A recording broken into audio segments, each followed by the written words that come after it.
వందలాది గ్రామాలకు ఊళ్ళల్లో కనెక్షన్ లేదు. కాబట్టి రేపు ఒక డ్రింకింగ్ వాటర్ ప్రాజెక్టును కూడా అక్కడ ఓపెన్ చేయబోతున్నారు. వారు సీఎం గారు చెప్తారు. వందలాది గ్రామాలలో అంగన్వాడీ సెంటర్స్ లేవు. ఉమ్మడి ఆదిలాబాద్ జిల్లాను నేను మొన్న రివ్యూ చేసినప్పుడు ఏం జబ్బులు వస్తున్నాయంటే ఎనిమిక్ అంటే రక్తహీనత, పౌష్టిక విలువలు లేక, పౌష్టికారం లేక రక్తహీనతకు సంబంధించినటువంటి జబ్బులు ఎక్కువ వెంటాడుతున్నాయి ఉమ్మడి ఆదిలాబాద్ జిల్లాలోని నాకు డాక్టర్ చెప్పారు. ఆ తర్వాత వెంటనే మళ్ళీ ఇంకొక రివ్యూ వచ్చింది అంగన్వాడీ ఐసిడిఎస్ నాదే అది శాఖ. ఏంటిది అంటే ఒక్కొక్క జిల్లాలో 200, 150 అంగన్వాడీ సెంటర్స్ లేవు. పౌష్టికారం అందడం లేదు. తర్వాత 2 పంటలు తీసుకోవడానికి కూడా ఇరిగేషన్ లేదు.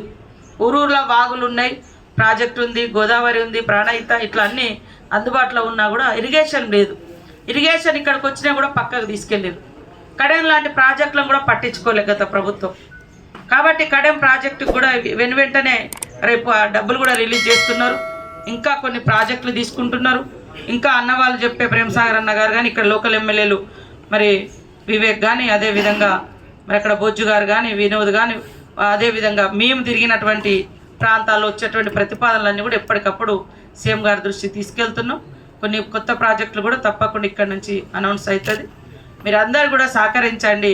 నూతనంగా వచ్చిన 10 ఏళ్ల తర్వాత 10 ఏళ్ల క్రితం తెలంగాణ ఇస్తే ఇవాళ ప్రజల్ని కూడా కలవలేని గత ప్రభుత్వం, మంత్రులు కానీ ఎమ్మెల్యేలు కూడా కనీసం వాళ్ళని కలవలేకపోయింది. ఈరోజు తండోపతండాలుగా సమస్యలతోటి అనేక రకాల ఉద్యోగులు మా దగ్గరకు వస్తున్నారు.